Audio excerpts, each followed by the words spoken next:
I'd like to call to order the Hatfield Township Board of Commissioners regular meeting for August 28th, 2019. Roll call. President Zipfel. Here. Vice President Hughes. Here. Commissioner Andrus. Here. Commissioner Rogers. Here. Commissioner Thomas. Here.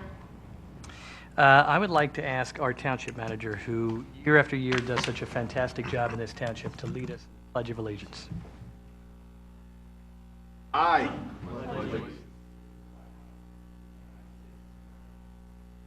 Republic for which it stands.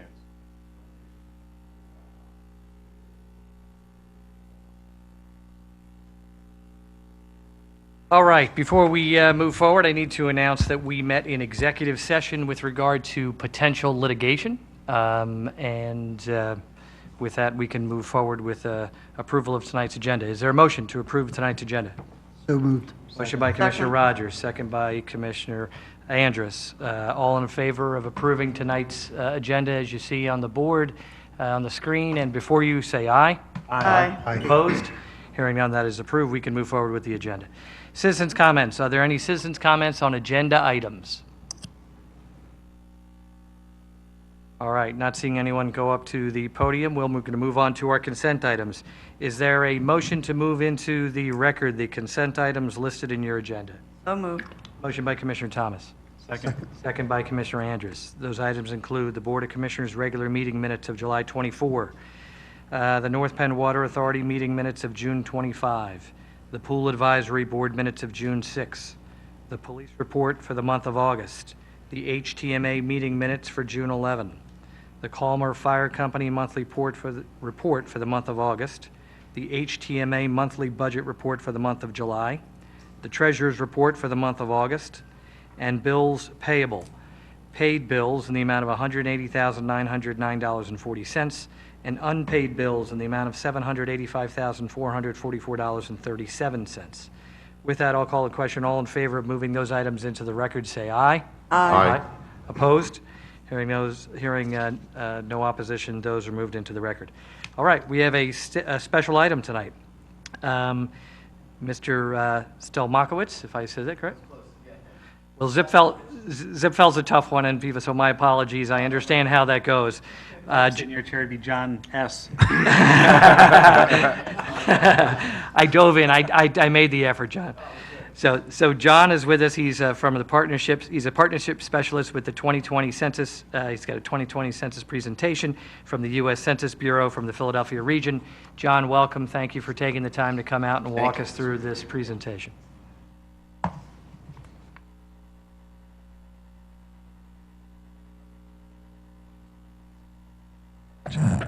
All right, well, it's an honor to be here. I'm John S. I work for the U.S. Census Bureau. I'm doing my Paul Revere, The Census is Coming roadshow. I've been touring all over Montgomery County, speaking at venues like this. So thank you for getting me on your agenda. I know I have a lot of information to cover. I'm going to touch really briefly on some highlighted points for the public, but also for the Board of Commissioners. I think most of you have a folder, a packet that, again, tons of information. I'll work with Aaron on setting up a lot of follow-up information. So moving forward, I'll be your liaison point of contact with all Census Bureau and 2020 census activities. My job is to educate the public, but also to be a resource for folks like yourself to make sure that we get an accurate count here in Hatfield Township. A couple things. The 2020 census, everybody figures it happens every year, but it doesn't. It actually happens 10 years. So an interesting fact for all of us to know, each of us where we get counted, we represent $2,100 of guaranteed federal funding from the federal government that gets allocated to the state and then to the local municipalities. So you multiply that by 10 years, that's $20,000 that we represent of federal funding that's allocated. So if there's an undercount, let's say, of 10% in any community, that's a huge undertaking and a huge void of lost dollars for programs and funding throughout the community. So why do we take the census?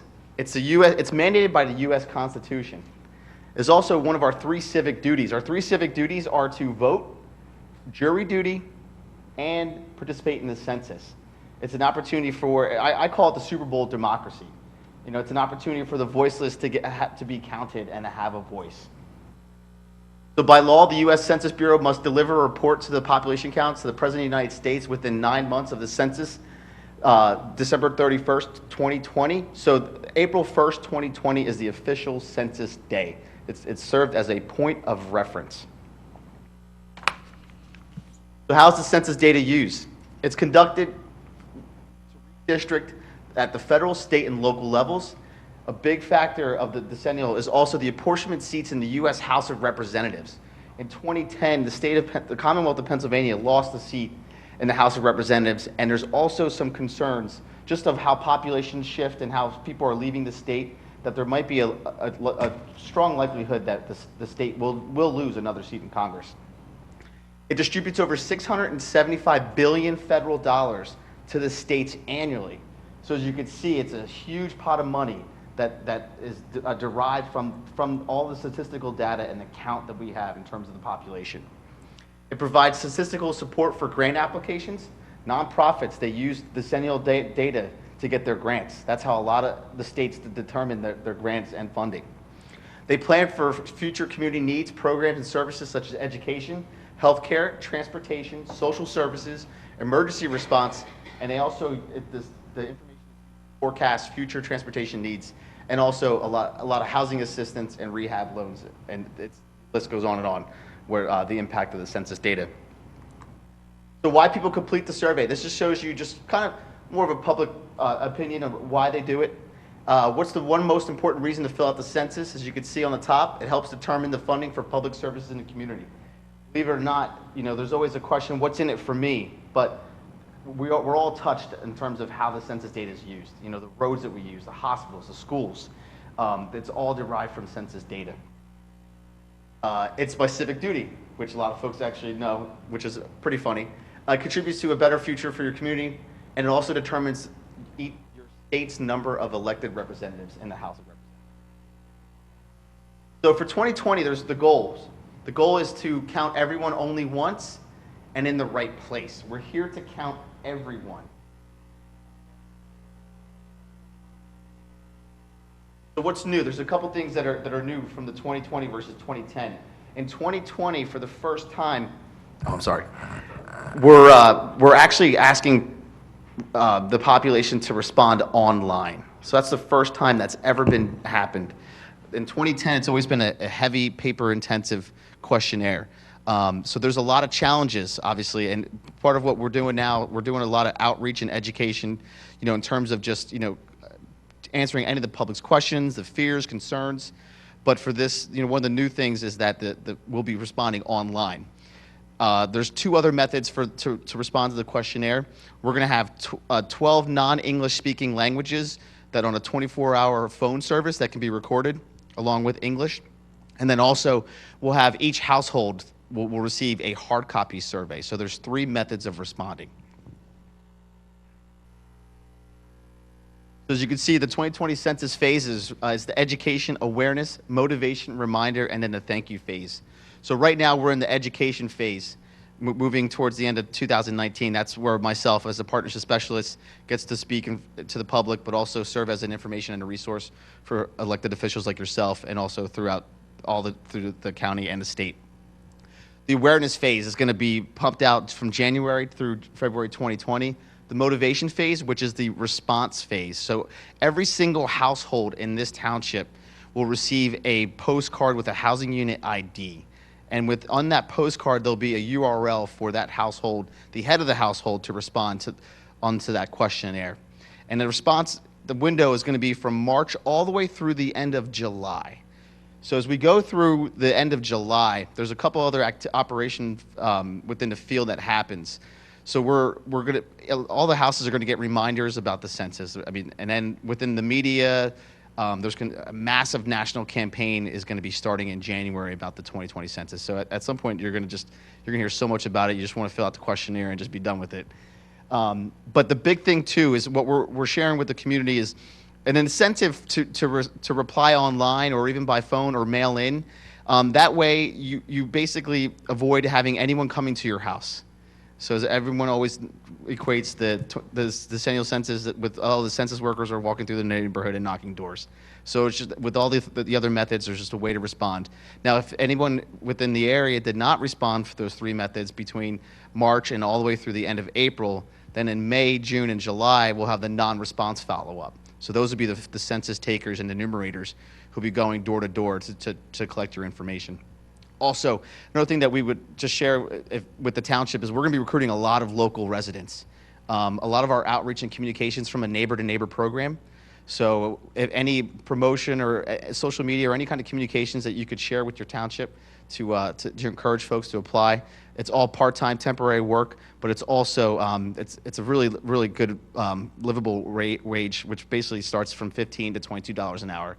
So it's a nice kind of job to have some supplemental income as well, and people who have flexible schedules. John, can I ask a quick question? Sure. And I apologize if I missed it, but I understand that you're doing a lot of it via computer, so Yes. people are going to get you. How are you going to handle the folks that don't have computers? Are they going to get questionnaires in the mail? Yeah. Okay. So the first phase is each household will get a postcard Gotcha. with a housing unit ID. Then after a couple weeks, then there's going to be another reminder to go back and use the postcard to try to self-respond online. Okay. But then there's folks who want to kind of just wait it out. Then they'll receive the actual questionnaire in their mail. Then they can fill it out and mail it back. Yeah. So as you can see, the operation timeline, right now we are starting the infield address canvassing. This is one of our largest operations that's kind of starting the 2020 census. So what we're doing now is we're having census takers and enumerators walk around the communities to verify addresses. What built up to this address canvassing is past census data from 2010, and also the ACS, which is the American Community Survey. That's an annual survey that's done by the Census Bureau. It's not sent to every household. It's based on a lottery system. So it's a massive undertaking, a massive collection of data. And also we work with the local municipalities to do LUCA, which is a local updated census addresses. So in terms of getting those addresses, and all the past data, this is kind of our chance to do an inventory of all the addresses that are there for single household or multi-unit households, group quarters, et cetera. So then once we start the mailing and the outreach phase, we've got a pretty clear and concise address list for our database. Group quarters, so that's nursing homes, homeless shelters, colleges, universities. That outreach is going to start in February 2020 and go through July 2020. Then you got Census Day, April 1st, 2020. So when you get the questionnaire, it's going to be asking, where are you April 1st, 2020? It's where are your primary residents? And there's going to be a lot of communications to answer any kind of questions or things that just need to be cleared up. But especially for group quarters, a lot of families, they tend to count their kids in their home, even though they're out of state or in and out of county. So that's up to the colleges. We'll be working with the colleges to educate the students, but therefore educating the families to not count their kids who are in college. So it's one of tons of nuances around, but we'll be educating everybody on the best way to respond. And then the internet self-response, like I said, starts from March, will go all the way through 20. And then the non-response follow-up operations will begin from April 2020 through July 2020. One thing that we also want to share, as a federal employee, I take a lifetime oath. All Census Bureau employees take a lifetime oath. All the information that we collect is purely confidential. It's Section 9, Title 13, U.S. Code governs this confidentiality law. And again, we use all the data for statistical purposes only. And one of the things that we'll be educating the public, because right now there's a lot of challenges, especially with the internet. There's a lot of fraud and spam. And also, believe it or not, there's a lot of people out in the field who go out and do fraud. So there's a whole list of things that we're going to be educating the public on, what to look for, what a census taker will be, what you could identify a census taker as being legitimate. And, there's questions that they shouldn't be asking, and then here's the questions to expect. So it's all just about just kind of creating awareness and educating everybody correctly.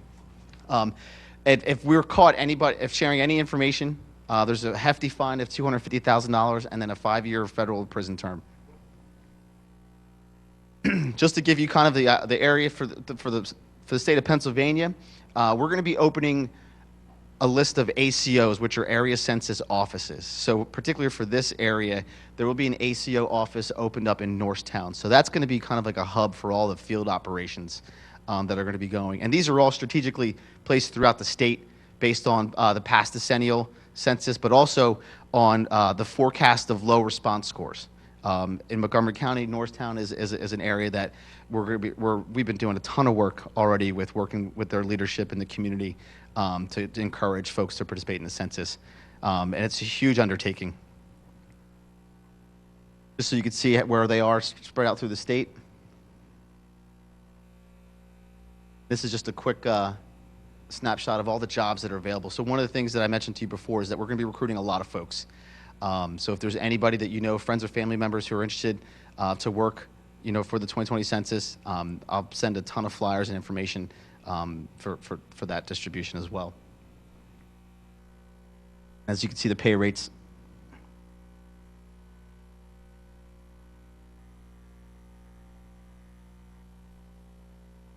So this just goes to show you, so in the state of Pennsylvania, what's in red, these are all the low response score areas. So these are areas that the census has pinpointed through census tracts and through demographics information of areas where there are going to be hard to count populations, but then a low response score. So anything that's in red, as you can see, it's about over 20%. So that should be really alarming for any community to see those red areas, because again, that's a lot of money that's being left on the table. So it's important and imperative to encourage and show the importance of the census, and that we need to reach out and identify those communities and also those groups who would be not so keen on responding to, because for a lot of government intrusion and government mistrust.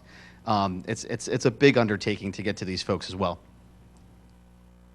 So here in Montgomery County, this is the LRS map. As you can see, Hatfield's on the northern end. So as of right now, we're anticipating a 14 to 17.5 low response rate. However you take the data, it seems good, but it's kind of an alarming. Again, that's an accumulation of all the data from the past census, the ACS, and they've got these algorithms, which is way above my pay grade on how they forecast this stuff. But that's why, we're here to meet with you guys to let you know that we could, as a resource, I'll be working with you closely to identify those areas that are being forecasted as low response scores. So a great tool that's available to the public is the Response Outreach Area Mapper, also known as ROAM. Now, has anybody played around with Google Earth? This is just like Google Earth. Once you get in there, it's so much fun. I mean, I start seeing statistics and demographics that in your neighborhood that it kind of gives a really good snapshot of who's living in your neighborhood. And this is a great tool to really highlight by census tract populations and also the anticipated low response score. One of the things, the two largest miscounted demographics are children under the ages of 10. And then for individuals 65 and older. So those are the two demographic groups that we also need to encourage families to respond for their kids, but then also work with the senior citizens who are 65 and above to respond. And ways that we could partner together for those folks, as you mentioned, who might not have internet, we're going to be doing a lot of partnership and outreach to the libraries, to schools, to community centers, YMCA. So any place that actually has access to computers, there's twofold. We can use those computers to encourage folks to apply online, because in the 2020, the other thing that's new is that all 2020 jobs are going to be, applications are online. So that's a good way to encourage folks, if they don't have computer or internet access, to go to the library. We'll be working with the libraries and doing census workshops. So there'll be definitely a lot of opportunities to promote job workshops. Also to encourage folks to apply online, but then also during the internet self-response period, we can work on venues to encourage folks to come and participate and take their census. So one of the biggest ways that we can partner together is to form a complete count committee. Complete count committees are volunteer committees established by tribal, state, or local governments. And it's an opportunity for community leaders to increase awareness about the census and to motivate residents in the community to respond. Committee members should be influencers in some of the following areas: government, media, workforce, business, education, community organizations, faith-based organizations, or organizations based on needs, seniors, migrant workers, immigrants, etc. just so you know, just yesterday, we did a complete count training, a complete count commission, I always get confused, a complete count committee training with the Montgomery County Planning Commission. We had over 54 people attend this meeting yesterday. So that's at the county level. And just to show the activities is that Governor Wolf has also executed order for a statewide complete count committee. So he's working with the state.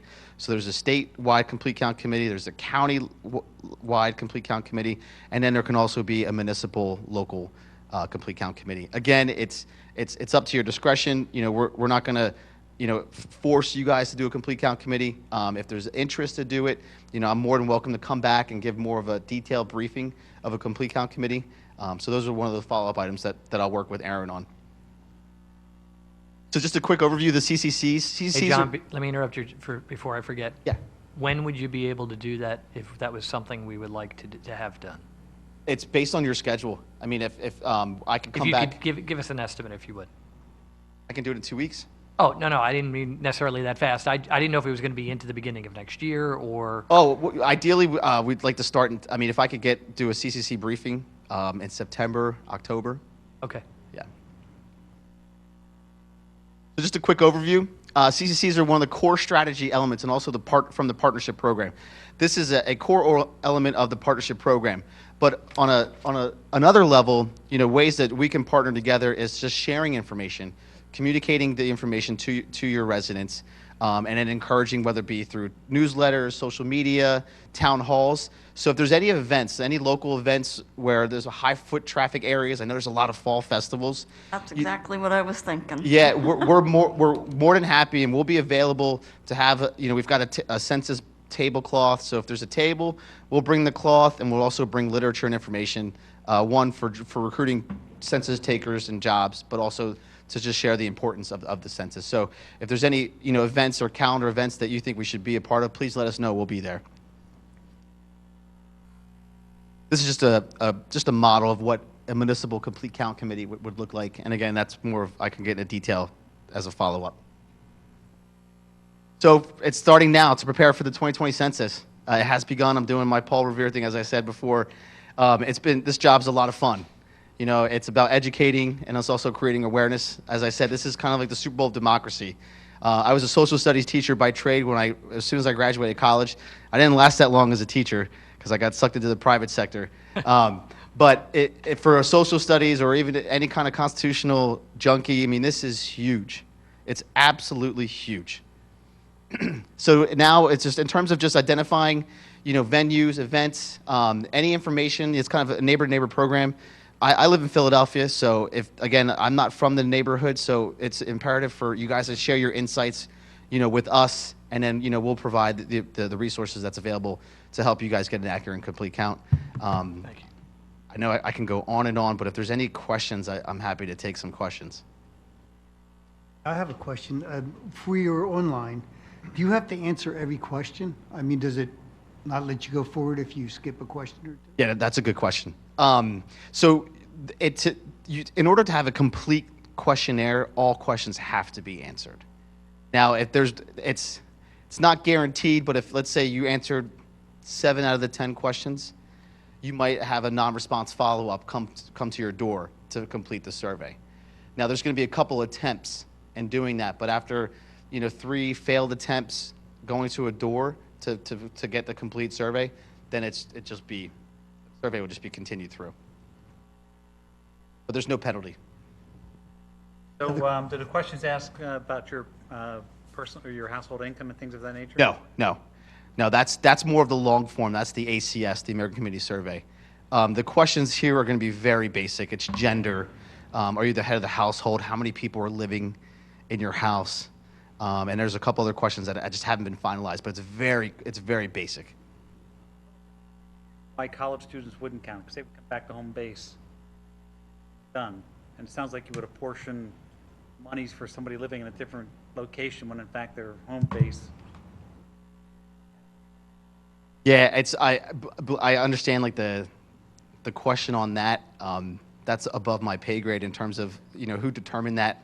But that's just the protocol. And also, I mean, for any kind of group quarters, I mean, I always get questions about prisons. Prisons are considered group quarters. So there's a lot, especially in the rural parts of Pennsylvania, the prison population actually increases their population. But there's always challenges to that. So I don't really have a good answer for you. From a door-to-door perspective, are you required to come to the township for a solicitation badge?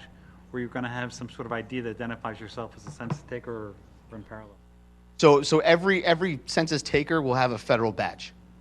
Right. But if there's any protocol that is decided based on the township, let us know, and we're here to work around whatever protocols that you guys have. Many townships have that now, based on residents' requests to identify persons. So that's probably something you should ask up front. I'm not sure whether you're obligated to do it or you're exempt from it. I have think no they're idea. exempt by federal law. By federal It law. might, yeah. But it may be a good thing to do just to be on the same page. Exactly. And it's everywhere's different too. Yep, right. Thanks. Minimum age for working. The minimum age is 18 years of age. You have to have an active email address because all of the work is going to be done remotely and based on your zip code. So the field work would be you won't be sent to other zip codes throughout the county. You're going to be specifically within your zip code. And then the other requirements is you have to be a U.S. citizen, 18 years of age, U.S. citizen, and then pass a federal background check.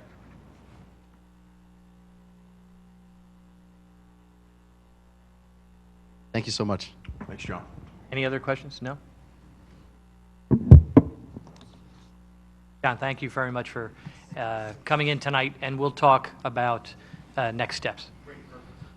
And don't worry, it's not going to be in the next 2 weeks. I don't think we're going to be able to fit it into our agenda, but thank you. All right, we're going to jump into committee reports. And first on our committee report is Planning and Zoning Committee, Commissioner Rogers. Sure, the first one tonight is zoning change request from light industrial to commercial for Berge Realty. Looks like we're looking for a motion to advertise for the ordinance. That is correct. This is an application that was submitted by Berges Incorporated. They are purchasing 3 parcels of land on Bethlehem Pike. Aaron has them identified, actually has 2 of them identified. One has the one with the red circle is the one that they're requesting a zoning change on. That's currently zoned light industrial, and they're requesting that zoning designation change to commercial so that they could use that property in conjunction with an auto sales business on the other properties that front on Bethlehem Pike. So they would have requested a hearing before the Board of Commissioners to present that case and ask you to rule on their request to change the zoning.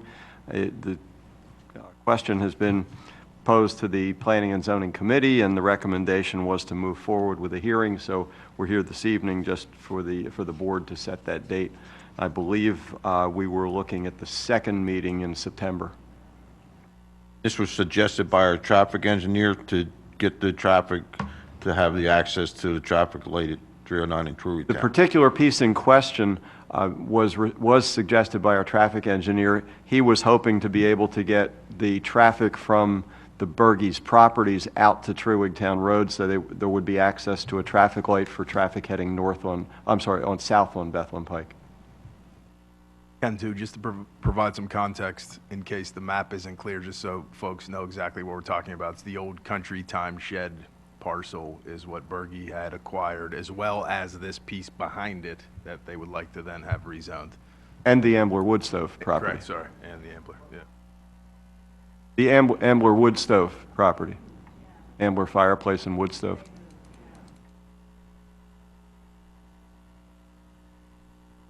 All right, any other questions, comments? If not, then we need to, Mr. Solicitor, we need to take a motion, Authorization to right? advertise the ordinance. So is there a motion to advertise the ordinance and schedule a public hearing for September 25th as described? So moved. Motion by Commissioner Hughes. Second. Second by Commissioner Rogers. Any questions or comments? Hearing none, I'll call the question. All in favor of that motion, say aye. Aye. Opposed? Hearing none, that motion is approved. The advertisement will take place, and the public hearing will be scheduled for our September 25th meeting. Bob, anything else under planning and zoning? Okay, Public Works Committee. Larry, a couple of items. Line Street culvert replacement began last week. Aaron's going to put some pictures up there, show you some of the progress. That road will be closed for approximately another 3 weeks. We had bid this project in February, hoping to get it moving so that the road would be open again for school, but there were some major delays with the culvert manufacturer, so that put us behind. So far, the detour's been working, and people have been able to access the hospital, and the bus stops remain open. And Pico and Verizon will be moving in their lines in the coming weeks to allow a crane to deliver the culvert. So it's just moving forward with stuff. And once that project is completed, we expect the road paving contractor, they're going to pave Line Street when that's done, and also the other roads in the program for this year. So it's a little bit later than we want it, but sometimes we don't always have the control we want. And that's all I have. That picture there, is that progress from left to right? That's the construction? It's all current condition from today. So the additional stone, the first and second picture, this isn't very clear, I just threw it up there today. First and second picture are essentially the same stream bank with the riprap showing the bank stabilization. And the right is a little in a direction closer to the road that's been seeded and graded up, and Brian's been out there a bunch. Basically, the way the contractor did it was they went in and did all the work at the downstream end and worked up towards the road. And what they wanted to do was to get the yards of these 3 affected residents, they wanted to get the yards stabilized as soon as possible. So the riprap that you see in the first 2 pictures extends approximately 80 feet down from the new end wall. And the shot on the right is just basically from the same place at the end of the pipe, just kind of looking towards the right. So they went in, they had to take down some trees, basically get everything ready, and then started putting the pipe in. And so from these pictures, pretty much the shot on the left is that black plastic pipe is just temporary to direct any flows that they may get between now and when the box culvert goes in. The one on the right is just kind of looking at the same thing from the opposite side of the street. They have bypass pumping set up like they're supposed to. So basically that opening that you see will literally be filled in. Where the black pipe is will be extension of the metal pipe that's further down that is currently now covered up. And then in the opening in the street itself, will be literally the new box culvert and a couple of inlet boxes. We weren't too thrilled about the delay, but there's not a whole lot we could do about it. But at this point, there are other projected timeframes that they have given us, they've met. All things considered, it's an interesting project. There doesn't seem to be that much going on, but there is a lot going on underground. So it's interesting, it's fun, but they are on schedule. The schedule that they gave us, right now we're holding to it, so should be in pretty good shape. And Commissioners, just to provide the human side, the non-engineering side, these residents that were standing there in the right picture, their entire property would be flooded every time it would rain there on Line Street. There was a failing stormwater system that was put in 30 years ago, and we actually discovered this by talking to the resident years ago, identified it. And as you know, then we negotiated with Montgomery Township. Montgomery Township, since it's a border road, is paying a portion of the project.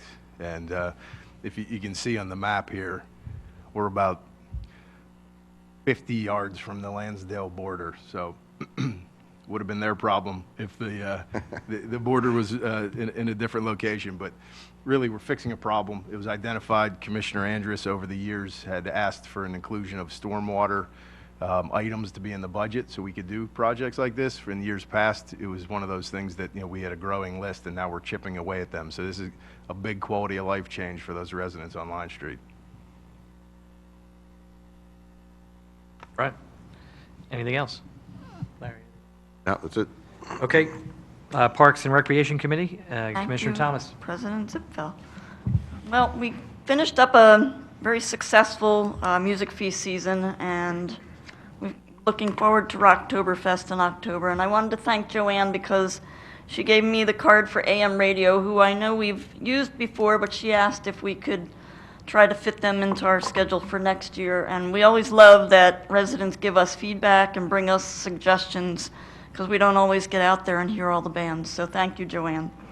But meanwhile, we have a bunch of other events happening. We've got our Get Fit Zumba on Mondays from 7 p.m. to 8 p.m. That starts September 30th and runs through November 11th.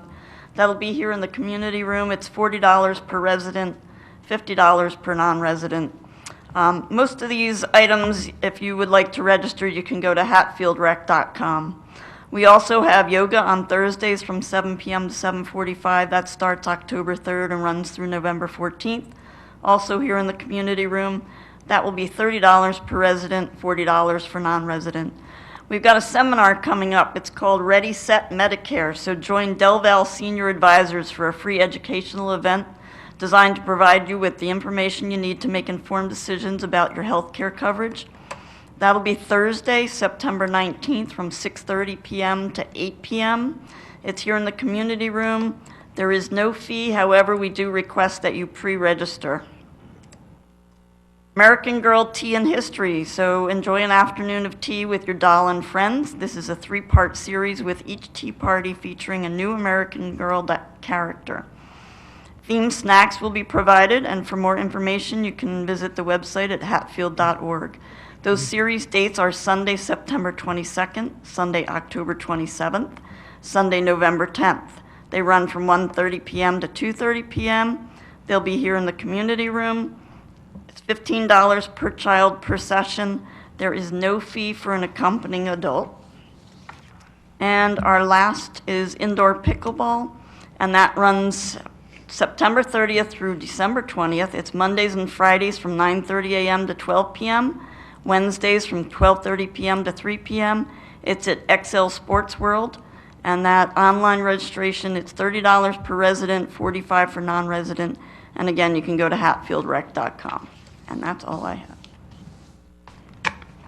Right. All right, public safety. We have an item that is a new, I guess we're stepping into the technological world yet again. Chief is the tip of the spear on that one.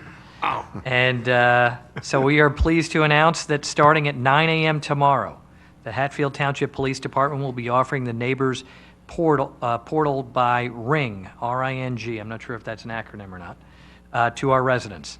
The portal allows every resident to become a member of the virtual Neighborhood Watch, and residents can download the app and begin sharing videos that they have gathered through any medium that they have. All posts must be crime or safety related, and residents can share information, pictures, and videos with their neighbors and the police. Police can communicate back via the portal to request videos from our resident providers. Police can change the, it says geofence. Yep, so shows that I'm not the tip of the spear. I'm not really sure what that means.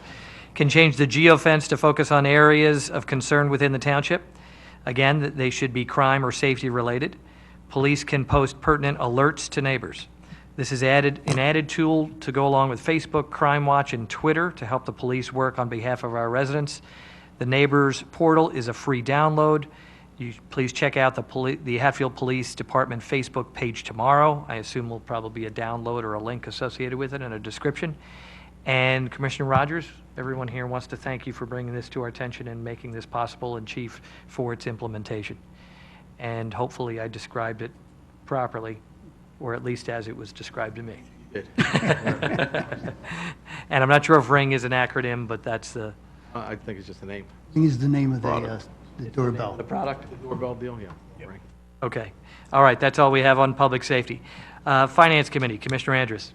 Just a couple announcements. Summer is ending, so we'll get a wrap-up for the Pool Advisory Board, what's happening financially. It also means that our budget will start getting underway for 2020. And interestingly enough, Aaron wants me to announce that Go Eagles. He's officially committed himself to the Eagles on the east side of the state rather than Steelers, but nicely done. Township staff will start meeting in September to review the revenue expenses from the past several years to project what 2020 may look like. We're all hopeful that through our strict spending requirements, that we may have a 6th year where there's no tax increase. And there'll be goals and a budget workshop in October where we'll finalize and announce the dates at next month's meeting. That's all I got. All right, we can move on to our action items. We have a couple of items. First is Resolution 19-20. Is there a motion for approval with regard to the inspection services RFP for Cowpath or Villa realignment project? So moved. Motion by Vice President Hughes, second by Commissioner Rogers. Aaron, do you want to just walk us through this one? Yeah, sure, I'll give a quick update. This is just another step in the many steps that we have taken in order to get to bid and then fix this very dangerous intersection. So what this is a PennDOT requirement to bid the inspection services because unfortunately McMahon & Associates, who is the consultant who secured us over $2 million to fix this, is ineligible to also do the inspection services as a PennDOT requirement. So we have to go through the process through the PennDOT system. This will be a resolution, if approved by the board, that process will begin, and we hope that concurrently we'll be able to then as we are interviewing and reviewing the consultants who apply to be the inspector for the project. So I know I've probably said this, but hopefully the last step before we can bid the project. Don't quote me on that. We're getting there. Shovel to dirt is, Shovel to dirt could be as soon as November, December. Fair question. 2019. Writing that down? No, they're going to put up on a slide because they know you like PowerPoints. I certainly could. But, we all know how badly we need to fix the intersection. Over 50 documented accidents in 5 years, and we've been able to get this far, and the end is near. So, thank you. All right, any other questions, comments from residents or otherwise? All right, then I will call the question. All in favor of Resolution 19-20, say aye. Aye. Opposed? Hearing none, that is approved. Next, we have two motions with regard to the Line Street Project easement agreement. Is there a motion for approval with regard to 1000 North Line Street deed of dedication and temp construction easement? Motion by Commissioner Andrus, second by Commissioner Rogers. Thank you, Mr. President. Both of these items are essentially the same for two of the properties that are adjacent to the project that we discussed tonight. We met with these residents several times over the last 6 months. All of these documents have been signed, and now the board just needs to approve them. One gives the access to the construction company along certain parts of the property to install these new storm sewer facilities, and the other then is a permanent deed of dedication, which will allow then the township in future to provide maintenance to the facility, which we hope won't be for a long time after making this investment into that area. So both items essentially the same documents, and we'll have one more coming. We're still working with that property owner. Okay. Any questions or comments? If not, I'll call the question. All in favor of that motion, say aye. Aye. Opposed? Hearing none, that is approved. Right along with it, is there a motion for approval for 1022 North Line Street, deed of dedication and temporary construction easement? Motion by Commissioner Andrus. Second. Second by Commissioner Rogers. Aaron, I'm assuming that this is riding the coattails of the prior motion. Correct. Yes, sir. Any questions or comments? Board or otherwise? All right. Hearing none, I'll call the question. All in favor of that motion, say aye. Aye. Opposed? Hearing none, that motion is approved. Township staff report. Aaron, if you would walk us through that, I believe. Happy to. Thank you. Those two are both yours. Yes, sir. Thank you, Commissioners. I was not able to say that Cowpath and Villa has gone to bid, but I am thankfully able to say that our other significant and major project in the area, the Route 463 traffic signal synchronization project, which I'm going to show you, is currently out to bid, finally. So a few years back, the Township Commissioners were able to secure a grant for over $900,000 from the federal government. It's through the CMAQ program, which is the Congestion Mitigation and Air Quality Program. The Township was given these funds to synchronize the 11 traffic signals that you see that are along the Route 463 corridor, beginning with the Clemens Road 40-foot signal all the way down to Line Street Cowpath signal as you approach Montgomery. In doing so, the intention is to physically, we'll be running fiber optic lines throughout each of the signals so they can then communicate. Right now, they're all independent of each other. So once we have that fiber line installed, our traffic engineer will be able to communicate with all of the signals, and we'll be able to fix problems quicker. We'll be able to move traffic more efficiently. We all know Cowpath is a problem. We can't widen Cowpath. We can't build a tunnel or a bridge, but the one thing we can do is synchronize those 11 signals. And thankfully, because of the commissioners pursuing this funding a few years ago, we're finally in a position where we're bidding it. September 12th, the bids will be opened. Notice to proceed October 28th, and I'm told the construction on a project like this is going to be about 1 year. So we're looking at fall of 2020 for when these signals will be synchronized and you will see traffic flowing more efficiently, I'm told. I was thinking that would be above ground, but I guess the wire is below ground. Correct. Correct. There'll be, yeah. Seems simple to me, but nothing is ever simple. We have all discovered many times. I don't think we anticipate any closure. All be done outside of the roadway within the right-of-way, but near the utility poles mostly the work will be done. Yeah. As of now, if that changes, I will definitely update you in the community. Question, my pleasure. All right, last item I have, commissioners, for tonight is another grant that we had received just last year from the University of Pittsburgh in a beautiful part of the state, I hear. We received some funding to perform a walkability study in Hatfield Township, and we've had now 2 committee meetings with our great volunteers. We have one in the room, which we appreciate Tina's involvement in the walkability. She's an invaluable member of that committee. And at the next month's meeting, the September regular meeting, we will have our consultants from McMahon who helped us secure the grant, who helped us perform the study. We'll be here presenting the draft to the commissioners and to the community to see some of the pieces in the township that this committee has identified as a good potential connection to make the township more walkable. So we have stakeholders from all walks of life on the committee, and we think that we're going to come up with some great ideas to pursue future funding to make these connections and make Hatfield a better place to live. So we're working our way through that. We'll talk more next month. All right. All done? Anything else I should I'd like say? to add one more item to the walkability piece. The other, and I'm going to mention it more next month because I'll have some even more finalized news to share at that point, but we've been talking about, among these projects, the Fricks Trail for many years, and we've been plugging away at it and went through the DEP approval process. And as of this morning, we have the piers, the concrete foundations have been poured. Commissioner Rogers is there at least 6 times a day, I think, based on the pictures he sends me. He's been our inspector for the project.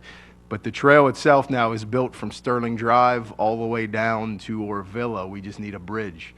So the piers have been poured, and our Public Works crew will be building that bridge in early September after Labor Day. It is part of the half marathon route in October. So our Public Works director knows that if that bridge is not built, they'll be running over his head, most likely, to support that. But it's coming, and we hope then by the end of September, we'll be able to open up, turn on the crosswalk on Orvilla, and we will have the ability then residents can go from Line Lexington all the way to School Road Park, all the way to Hatfield Township Building, to Hatfield Borough, and we're going to create a nice 5-mile loop of walkability that really took a long time to get there, but is going to be a nice asset for the community, for sure. September, this September. September. Just following your lead, Tina. Or Cowpath and Orvilla, we will have this bridge hopefully built. But it's going to be, if you want to take a peek at it now from Sterling, just to go down there and take a look, it's beautiful, and you feel as if you're in the middle of nowhere when you walk through that property. So I think residents are going to like it for sure. That's all I have, commissioners. Bob. Definitely, that's a beautiful. Then if you get on the upper side of the creek, you're down looking down into the creek. Just that whole setup is really. Great. Thank you. Well done. Okay, solicitors report. Nothing to report tonight. Right, that's always good. Citizens' comments.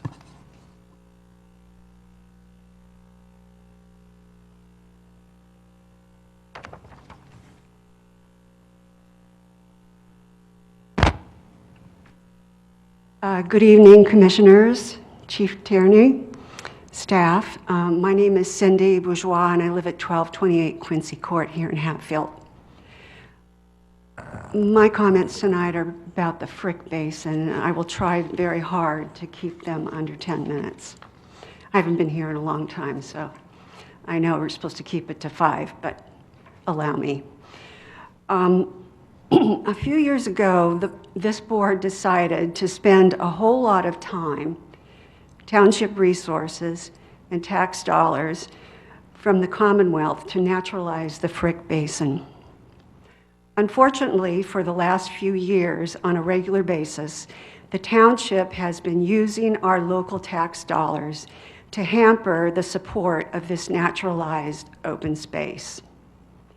This was not the intended purpose of the state agency that gave us the startup funds for this project.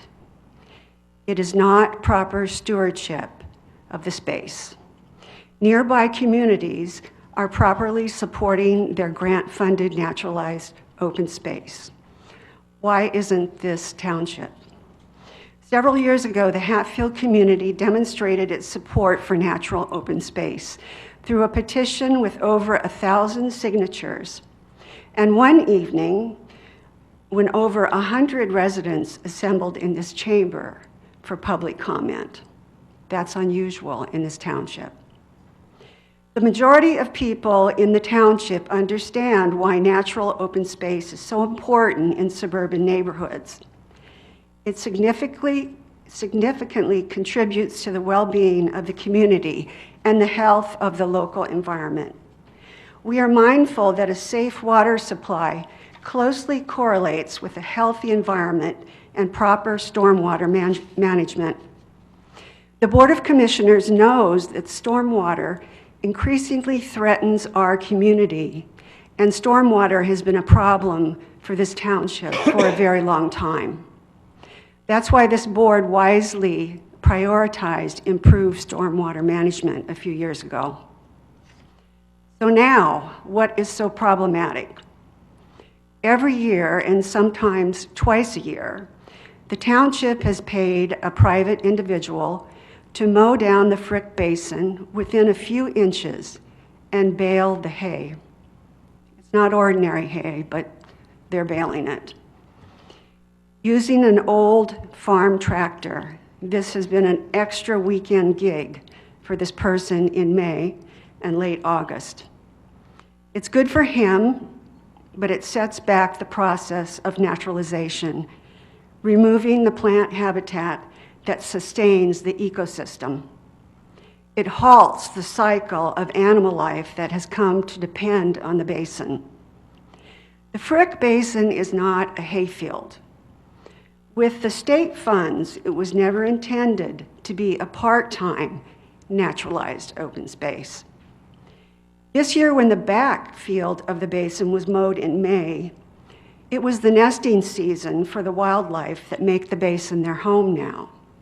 Turtles, ducks, cottontail rabbits, birds that nest in grasses, and various small animal species that are food for the red-tailed hawk. Not to mention essential pollinators and beneficial insects that feed the tree swallows who perform acrobatics in the evenings. If I'm not mistaken, in Pennsylvania, it is illegal to disrupt the nesting areas of some of these native species. Annual mowing displaces all of these animals. After the Far Basin was mowed in May, we saw disoriented turtles roaming backyards and driveways in search of new locations to lay their eggs. Last weekend, my husband went out to the field as it was being mowed. He saw dozens of small animals frantically running from the tractor that was destroying their habitat. Prior to last week, before the fields were mowed, dozens of monarch butterflies chased each other through the wildflowers, mating, and each female lays 100 eggs on the milkweed. None of those eggs will become monarch butterflies. The Frick Basin is also now a habitat used by eastern bluebirds that visit the field for insects to feed their new fledglings. You may know that not too long ago, monarch butterflies and eastern bluebirds were both close to extinction from the loss of natural open space habitat. So, the cleanup crew has arrived behind our house. Ugly turkey vultures are cleaning up the carcasses of all the little animals that failed to escape the tractor. Hawks don't much care for dead animals left on the ground. Instead, the last few days, they are now attacking songbirds that normally come to our backyard bird feeders. So the finches and the sparrows have made themselves scarce. We also have field mice now coming into our garage and house because their summer habitat in the field is gone. So we put out our mouse traps, which I really hate doing. In school, children learn how late summer is a critical time for plant and animal life. Plants have not nearly completed their life cycle. Animals still need the nourishment and shelter provided by their ecosystems. August, September, October are the times when wildlife hunker down prior to the first frost. They hide so as not to attract attention, but they're still there in the shadows. It's a time for their young to grow and strengthen their bodies prior to the arduous challenges of migration and hibernation. Have you ever wondered why birdsong becomes quieter in August? Birds are molting and growing new feathers.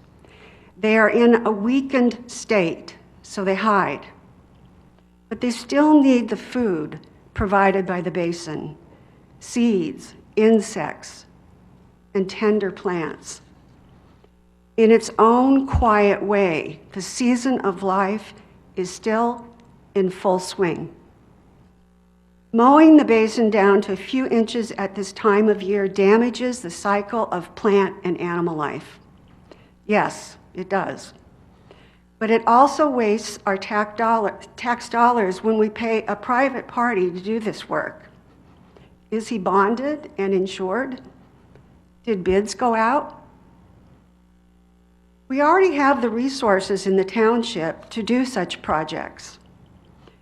We have staff on payroll and our own fleet of equipment that we have to insure and spend money to maintain.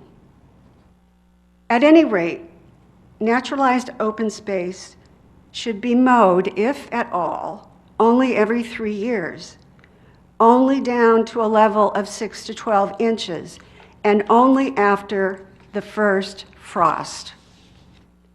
Because otherwise it disrupts the soil and it hampers the process whereby perennials reseed and propagate. It's not the first time we spoke with the township about this problem. We did so last year at this time and the year before. This year, we were told again that the entire community was complaining about the basin. Of course, it's not the actual entire community. At any rate, we were told the problem is us versus them. Again, we're told this. What is a township to do when it's hassled back and forth like this by residents in disagreement? When the township responds to problems like this by pointing the finger at residents, it only serves to pit one group of citizens against the other, opening old wounds. It escalates conflict. If the entire community was complaining, why didn't the township call a community meeting to discuss the issue and get a real consensus? So again this year, we reject this response. It's a repeating problem that's more and more disconcerting and maddening. This year, this is not the first time I've been told this, but this year, we were told that the tone of our objections were improper. We were impolite. And I guess women should not be impolite. And a guy who apparently is your friendly next door neighbor, maybe we should try to put him off and hope he goes away. It was short notice to get township folks to come out for this meeting. People are wrapping up summer activities and getting ready for school. But we can get people to come out at another time if you want. If you on the board want to reverse the decision to support this naturalized open space, you should return the startup money to the Commonwealth. There is not an abundance of money on the state level for open space projects, and money should only go to municipalities which will be proper stewards of such resources for as long as it takes. But if you do revisit the decision, the community is entitled to engage in the democratic process of notification and public comment prior to a decision by the board. Short of that, the community is entitled to expect the township to make good on its commitment for this year-round naturalized open space, even with complaints from a few people. Lastly, in order to minimize conflict and more surprises in the future, we are entitled to know what the township is planning permanently for this space. A friend texted me this week. She said, "What happened? Who did this? They took out a whole ecosystem." I said, "I know, I'm upset too, but they've been doing this. It's not new." It's time for the township to stop equivocating because the time is short. Weather patterns are worsening, climate is changing, and the effects of stormwater threaten our community and our water more each season. Thank you.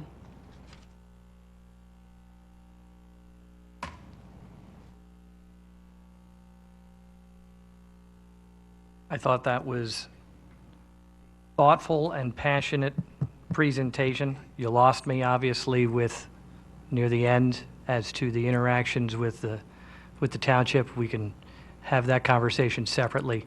But I believe that what you're asking, I think is pretty obvious, is that we review our policies with regard to the basin, what our plans are, make them public, and that's a fair request. It's a very fair request. It was fair for any policy that we have. We're a public entity to do so. And then also to at least explore the issue of the use of private entities in scenarios like that, which we will also do because that's our charge. That is our responsibility. So I appreciate that. Yes, sir.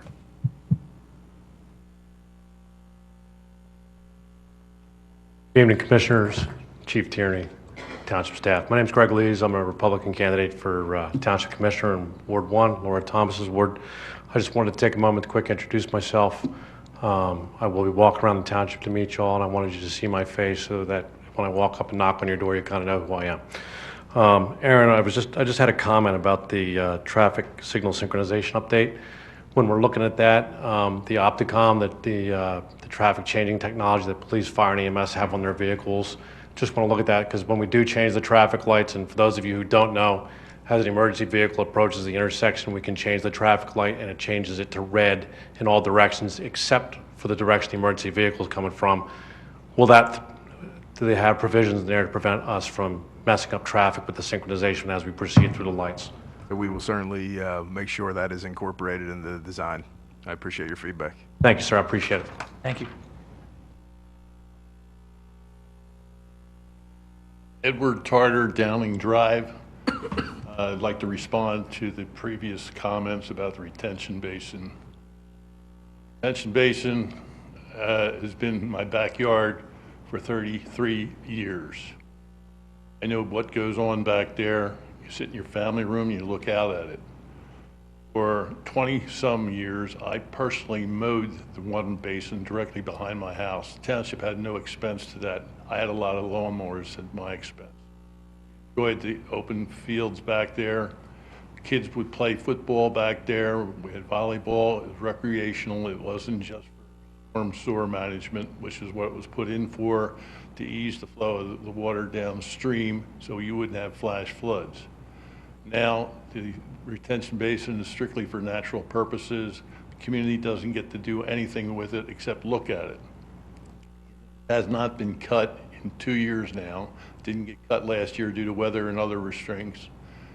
It had 8-foot-high cattails and other growth out there, which to me, everyone has their own opinion, is not as appealing to look at.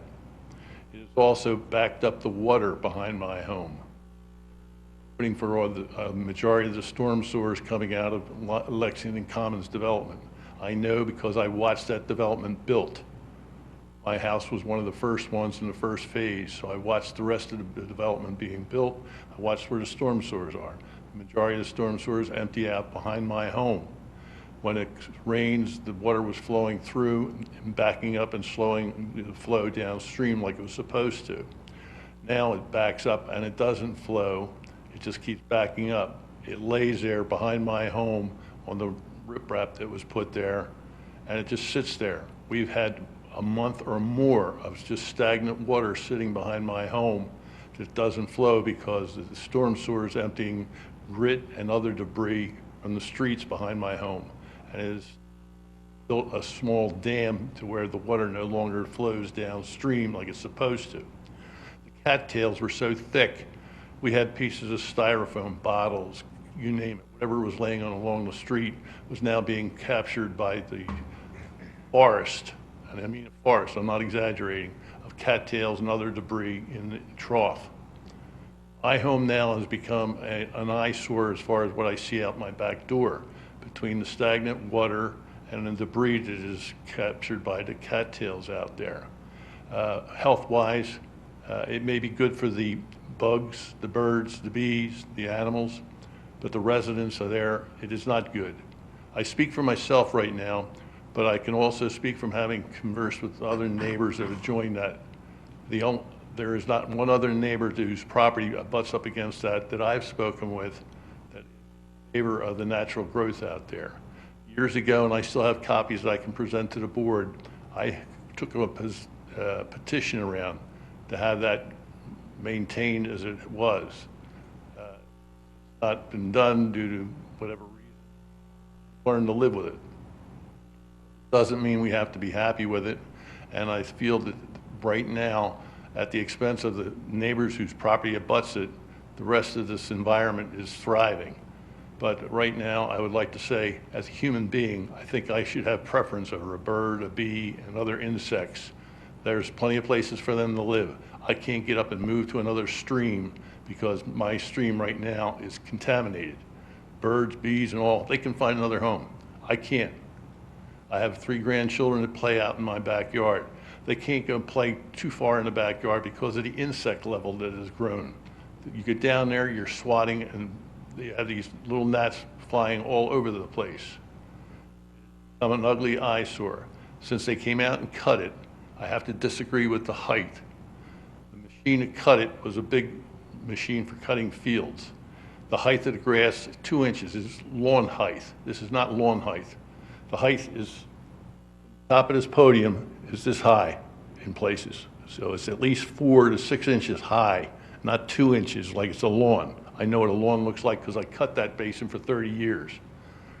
So I don't want to have a misrepresentation of what's going on back there.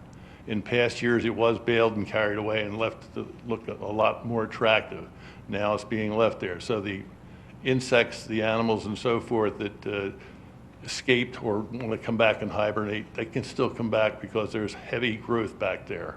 It is not washed away or not been cut away, so that there is a life for the insects and the other wildlife. There was a period of time that we had other animals living there. They left and they're coming back. Yes, I won't disagree to that, but they are not as prevalent as was reported, at least not on my side of the basin. I don't see animals running all over the place. We have some rabbits. I haven't seen any of the turtles. I see frogs. I see other insects, and I see butterflies and birds, as was mentioned. So I'm not going to try and make it say that we haven't had an increase in animal or insect life back there. But again, I would like to stress the fact that we, as residents of that basin, or adjoining to that basin, are entitled to a lifestyle that we originally moved into and had for decades, literally decades, until it was changed. And we can't relocate. The animals can, and we're not putting them out where they're going to be extinct. So we've learned to live with what's going on back there, but we're not being unreasonable and saying it needs to be cut, except a couple times a year, so that we don't have it turn into a naturalization of such that it is at our risk or loss. And right now, the water has gone down. Since they cut it last weekend, there was a puddle of water out there 2 days ago from the rain that we got. Yesterday morning, I believe, I can't keep track of which day it was, but within 24 hours, I looked out back, the puddle of water was gone. The stagnant water that has been laying there and laying there and laying there because it couldn't get out is now gone within 24 hours of rain, because it's been opened up and the stream is no longer blocked. So for the quality of health of myself and my other neighbors, I'm willing to go along with the naturalization to a point, but it needs to be addressed a couple times a year so that we have some sort of reasonableness and not what we had where the cattails and other growth of vegetation back there is blocked the stream, and we now have a waste issue of debris from the street collecting in our backyard, as well as the insects that are brought along with it. Someone wants to have a naturalization and a lifestyle as such, they can move someplace like that too. But I didn't choose to live in a farm area other than the open spaces that we have. I didn't want to live in the woods. I like the suburban area, rural area. Where I would like to see the township continue to maintain it, at least cut it a couple times a year. And I've been very patient with it. They were supposed to come out the 1st of June and do the whole thing. They only did the one big basin. They didn't do the basin behind my home. But I said, okay, we'll wait. It's wet. I don't want to see them tear up the property. So I'll wait for the long-term to be the better answer versus a short-term fix. Thank you for your time. All right, so we have a second thoughtful and passionate presentation with conflicting interests, which further demonstrates that we will take a look at our basin policy and figure out if adjustments need to be made. I'm assuming, Mr. Charter, you're hoping that we look at the policy, but for a different reason than it was currently implemented this year? Never mind, that's fine. We understood what you meant. Ryan. Good evening, Ryan Gober, 1228 Quincy Court. I would just encourage the commissioners to, go back and look at the decision that the commission made around the three basins, the Clemens, the Stewart, and the Frick or Downing Basin, as it's called. I drove by the Clemens and the Stewart basins, and it doesn't look like they're undergoing the same disturbance of the naturalization that the basin behind our house is, and I'm wondering why that is, and I'd like you to look at the maps that that were approved for the naturalization, and look at what remains of the naturalization in my neighborhood, and it has in fact decreased through mowing by the township and the residents sort of making things smaller. I guess Mr. Tarter and I can agree to disagree, but I think some of his concerns can be met, with if silt is building up and the water isn't flowing, I mean, that can be addressed without mowing the whole basin down. So I think, I like to look at cattails. I think they provide a very important purpose for filtering water and filtering silt and pollutants from the water, which is, the idea behind the natural basin.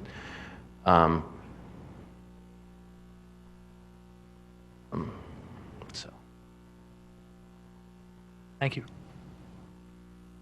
Any other citizens' comments? Okay. Before we adjourn, I need to announce that the board is going to meet in executive session to discuss real estate. Council, I got that right?